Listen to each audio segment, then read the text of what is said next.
৯ বছর ১০ বছর একটা বাচ্চা শিশুর প্রাণ গেল বিরোধীদের, মুখ্যমন্ত্রী বলছে দোষীদের ধরা হবে। এই বিষয়ে লজ্জার বিষয়টা যে মাননীয় মুখ্যমন্ত্রী একজন মহিলা হওয়া সত্ত্বেও এতটা ইনসেন্সিটিভ তার পার্টির লোকেরা এবং হারমাদ, এটা তো গুন্ডা, এই জিহাদি কোম্পানি তার যারা বোম মেরেছে, এটা মুসলিম বাচ্চা মেয়ে, তার জীবন চলে গেল। আমাদের ক্যান্ডিডেট গেছিল সেখানে, কালকে দেখা করতে ওই পরিবারের সাথে আমরা পাঠিয়েছিলাম, আমি ফোন করে পাঠিয়েছিলাম ক্যান্ডিডেটকে আশিস ঘোষকে। তারা আমাদের ভোটার নয়, তারা আমাদের সমর্থক নয়, কিন্তু এটা মেনে নেওয়া যায় না যে একটা বাচ্চা মেয়ের প্রাণ চলে গেল শুধুমাত্র তার বাবা মা অন্য কোনো রাজনৈতিক দলের সমর্থক করে।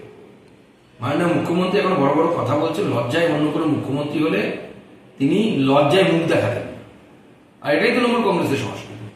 আমরা দেখেছি প্রত্যেকবার যত ভোট হয় তার পরবর্তীকালেই হিংসা।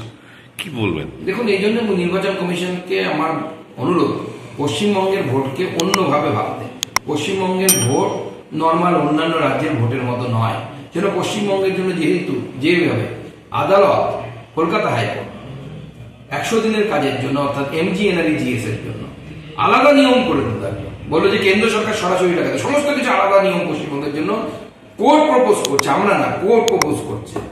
আমার মনে হয় সেরকম নির্বাচন কমিশনের পশ্চিমবঙ্গের জন্য আলাদা নিয়ম বা নিয়মাবলী বানানো দরকার ইলেকশন শান্তিপূর্ণ করানোর জন্য।